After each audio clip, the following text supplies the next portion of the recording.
Today we're talking about Carmel, Indiana, and 5 of the things that you'll very likely notice after living here for a while, but if you're coming in to visit and trying to figure out if Carmel's right for you, or you've already figured out Carmel's right for you, and you're trying to find the perfect location or a really good location in Carmel, it may take you some time to learn these 5 things. Now, it's going to take time, of course, to learn a lot of things, but I've noticed these are pieces that can help you get a head start on learning Carmel a little bit deeper, a little better, and dial in that particular location for yourself.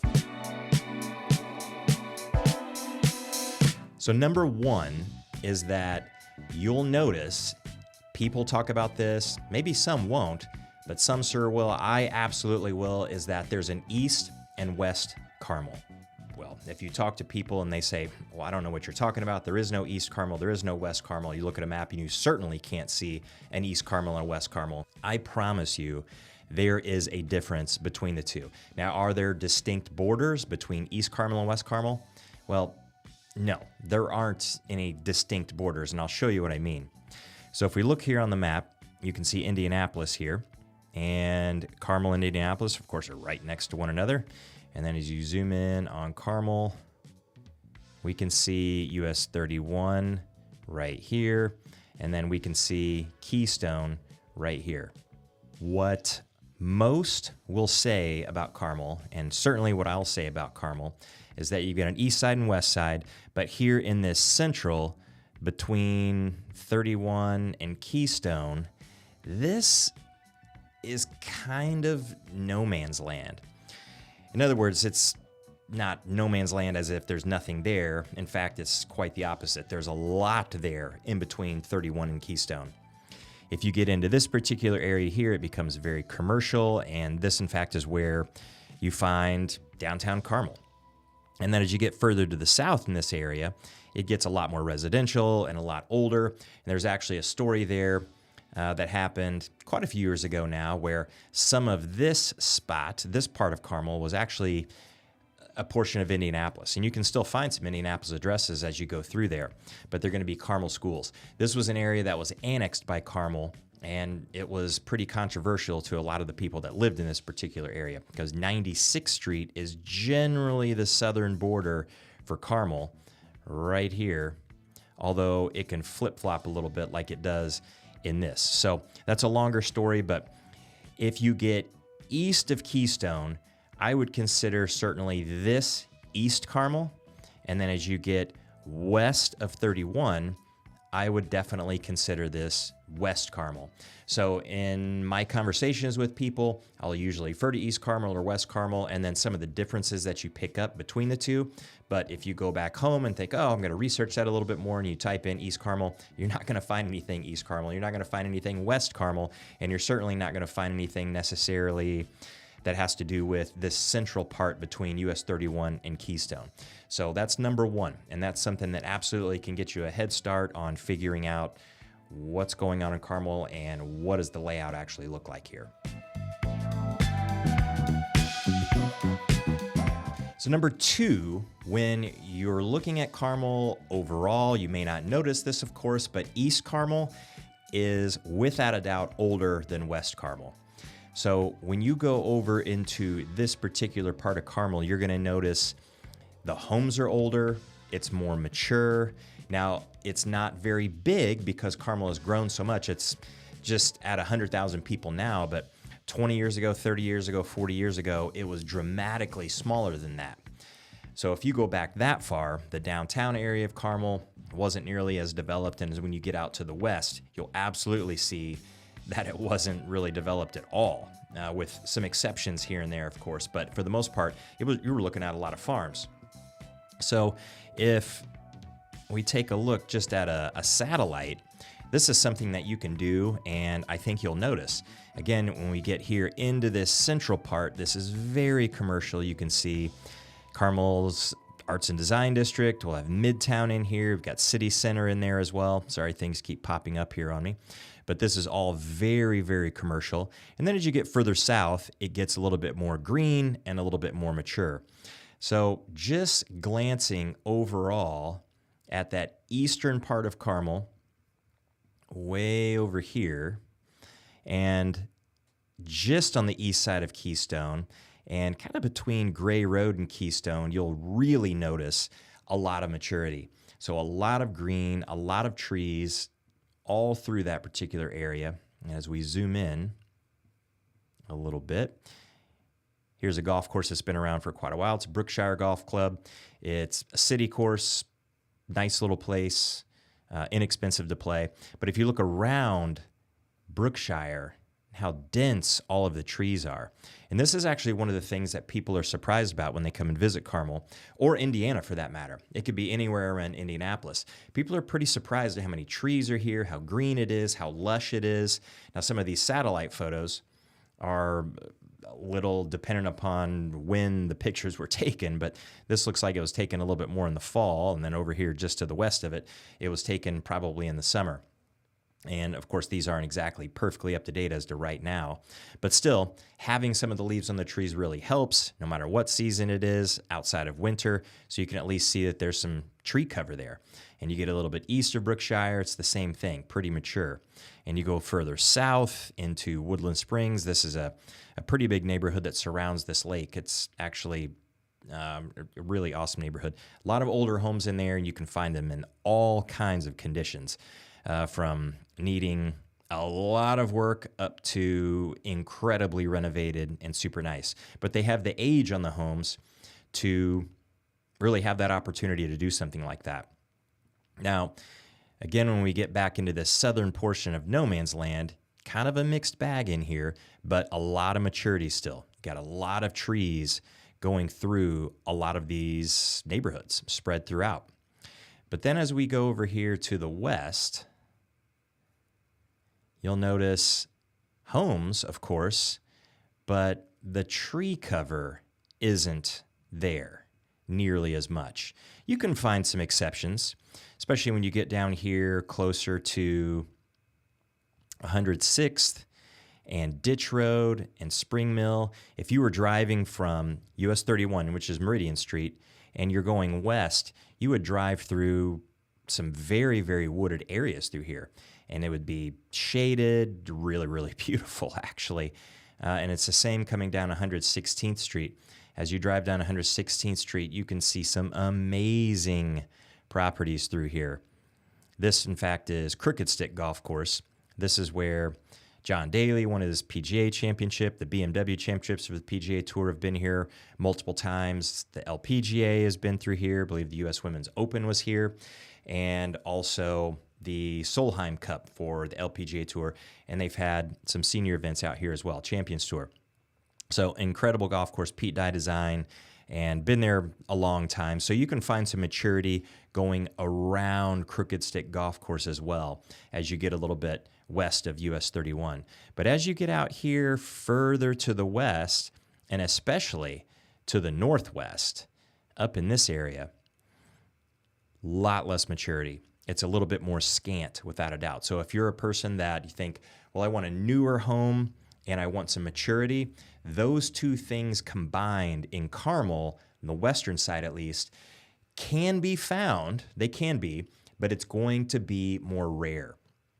As you get further to the east, you can find a lot more of that. You can find a lot more of that maturity, but less of the new. You can still find some new construction homes on the east side of Carmel over here, but it's just going to be more rare, unfortunately, than we do over here to the west. So as we've zoomed out a little bit, you can see a lot less green through this area and a lot more green in this area over here on the east side. So absolutely, without a doubt, it's not a hard, fast rule, but it's something that I think you're going to find generally across the east side and the west side of Carmel and the maturity difference that they have.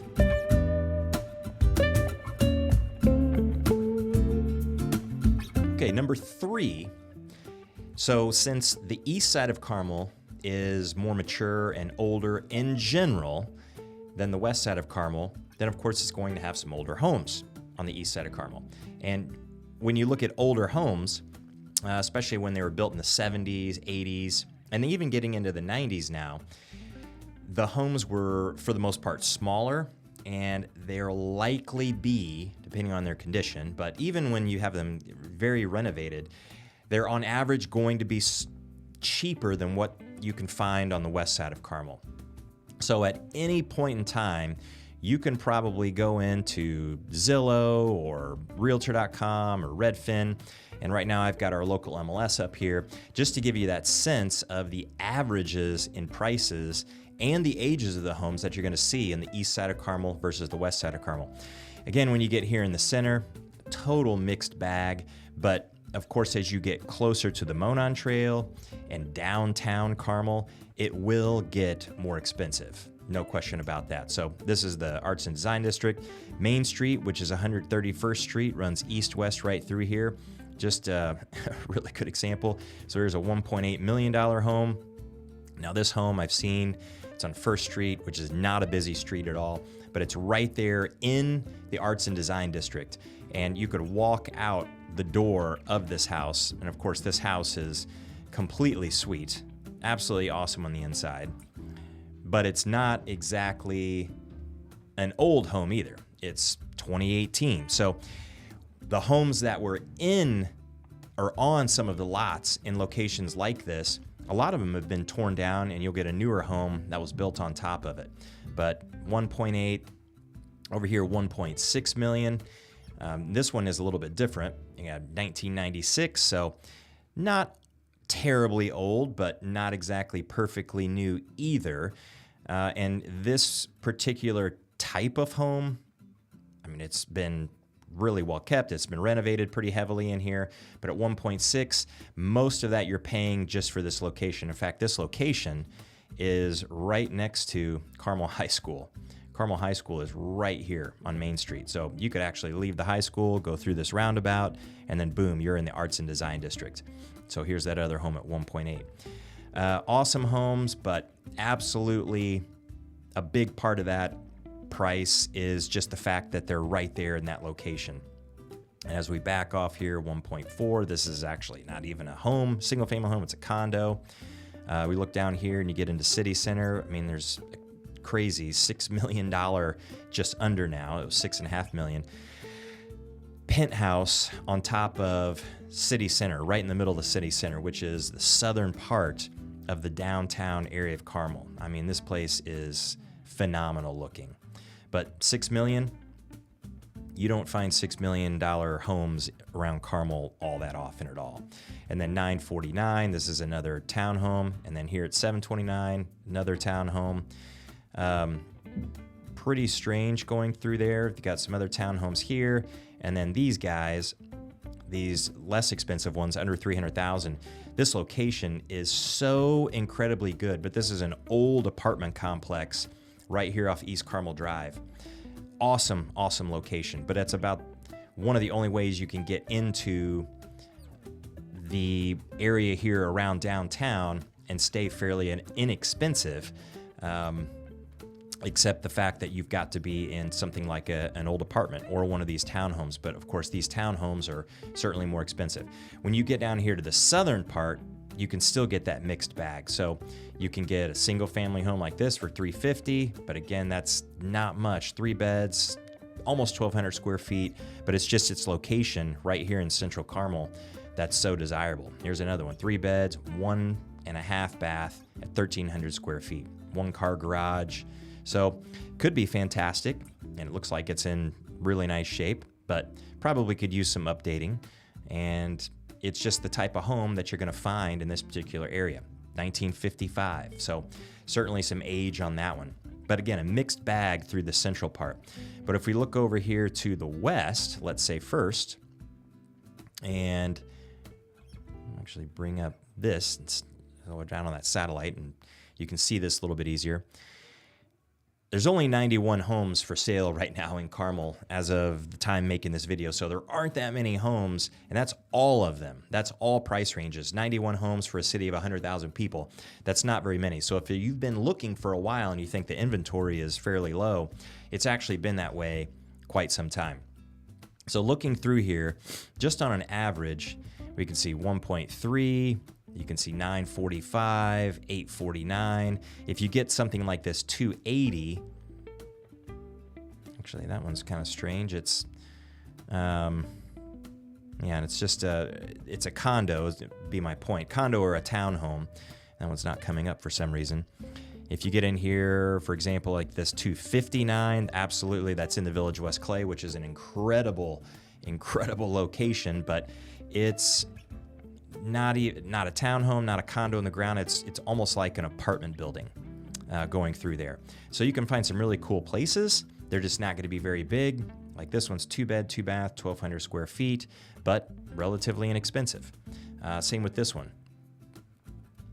2 bed, 2 bath, 1,200 square feet, pretty close to the same. So that's not surprising, being right there next to one another as in a condo, kind of a building, almost like an apartment building type situation. Here's a home that's 510, so in the Village, a little less expensive, and then 829. But that 510 is getting close to about the least expensive that you're going to see through this area. So this one's 440, looks inexpensive, but it's a townhome. So when you get into townhomes, things like that, of course, you're sacrificing yard. You do have an HOA fee every single month. That can be something that's a little deceiving in that it's going to add to your mortgage payment, maybe $200 or $300 or so, sometimes even more than that, depending on the situation. So if you're looking at a particular price for your mortgage payment, you have to factor that in because it is going to make that go up. This over here at 1.1 million. And we have up here, these are 396. These are paired homes, so they're not single family homes. So it's kind of getting into that condo, townhome type situation. Albany Village, which is brand new, up here pretty close to the corner of 146 and Shelbourne. We know that that's absolutely not the most mature area at all. Still very nice. It's just not as mature. Have this very strange one here at 22,000. This is a listing that's extremely unusual. So the house is for sale, literally the house, but not the land. So you'd have to come for $22,000 and bring your own equipment, bring a truck, however you do it, and move this house to your own land because the land doesn't come with it. So that would be as cheap as you can probably get in Carmel, anywhere in Carmel, and especially West Carmel. So this one here is a complete anomaly, totally unusual. You're not going to see that every single year, and certainly not every single week and day. And then 939, just looking all over the place here, and you can kind of get a sense of the average. Here's a 550. Now that is relatively inexpensive for West Carmel. And for a single family home without an HOA that's terribly high, this is just about as low as it gets, honestly. You might be able to find some lower than that, but I wouldn't really expect it all that much. So generally, over there in the West Carmel, a little higher. Get here into the east part of the part of Carmel, and we can start to see, on average, the prices are lower. So here's 675 essentially. Here's 479, and these are single-family homes. We'll find some townhomes in here and there, but this one here, 525.9. Older though, 1970. This one, 445, a little older, 1985. So as I said before, East Carmel is going to be older than West Carmel, and we can see that with some exceptions. You can get over onto this particular part of East Carmel, and these are much newer, 2013. In this northeast corner. And then as you go through just kind of this eastern corridor, you can find some new-ish homes, but I don't think I would really call them newer anymore because they're built in the mid to late 90s, and maybe they went over the year 2000 and built in some particular time frame pretty close to that. But this one, 1971. 1971 for this one. Green Street, 1971 for that one. So I think you get the idea. And just looking at these prices, they're certainly less expensive than what you're going to see really in Central Carmel for the most part until you get down here to the south. And absolutely once you get into that western part of Carmel.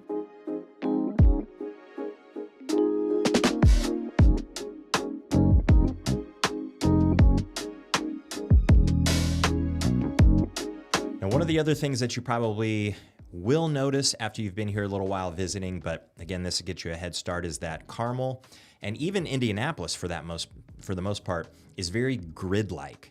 So once you know a few roads, just a handful of roads, you can find your way around Carmel very easily. Or if someone talks about like that Albany Village I mentioned before at 146 in Shelburne, then if somebody says that, you're going to know that is very Northwest Carmel. I know that Northwest Carmel is much newer. I know that it's generally more expensive, although that particular home wasn't, but it was a paired home. And so that's similar to a townhome or a condo. It's not a single family home, but you can start to put those things together. All of these points that we've talked about here in this video, and we've certainly got these next two. This first one here, of course, is the grid-like. So let me give you an example of the grid-like nature of it. So all of these numbered streets, 96th Street, 106th Street, 116th Street. We mark this up, maybe it's a little bit easier to see.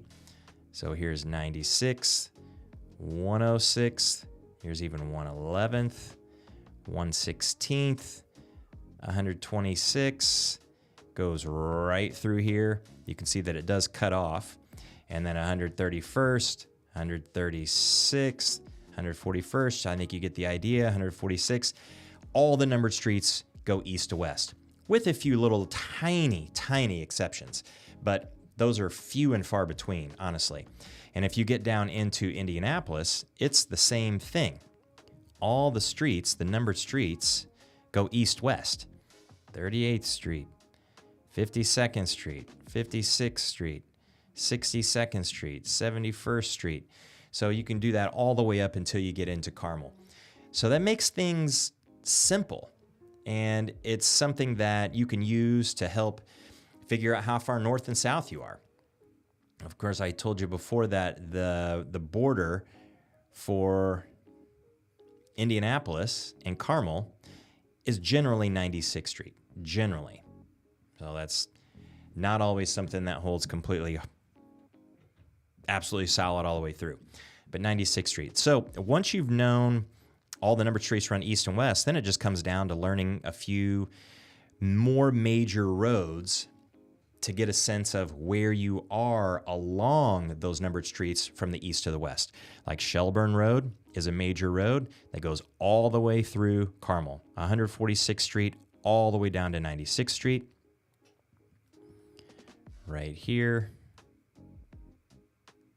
Town Road is another one that goes all the way through. Sorry for my zigzagging here. Ditch doesn't make it all the way through, but it makes it a good portion.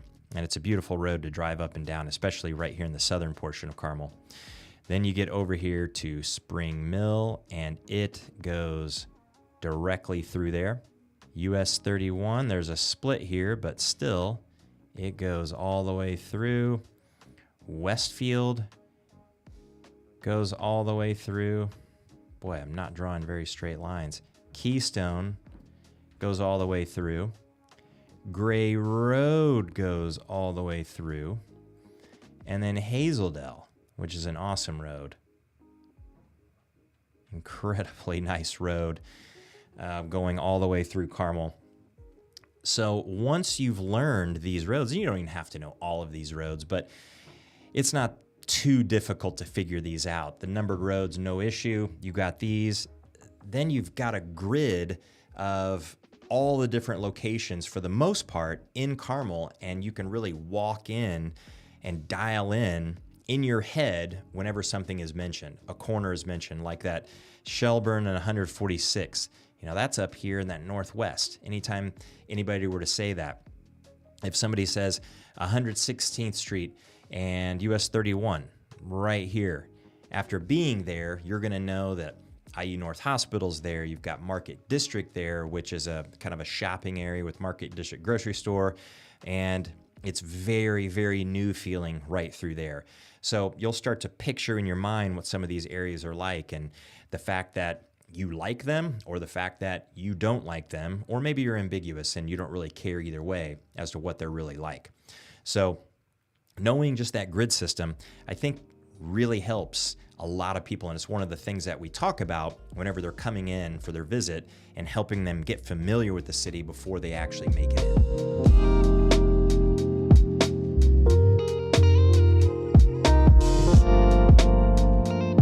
The other point of Carmel is that the borders aren't always exactly where you think they are. And this can get confusing, especially when we're talking about school systems especially. This is something that everybody needs to make sure that they do their research on when they find a home and they think, well, that price looks really great. The home looks really great, and we really love the area, but it's not in Carmel schools. And if Carmel schools is what you want, then you have to make sure that if it's close to the border of Carmel, at least what you see here on Google Maps, it's not exactly perfectly like this. So let me give you a couple of examples.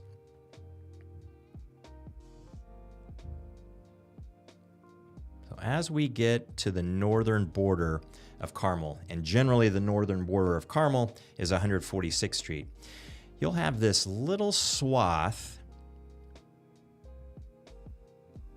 and it might help if we take a look at this, from Cary Road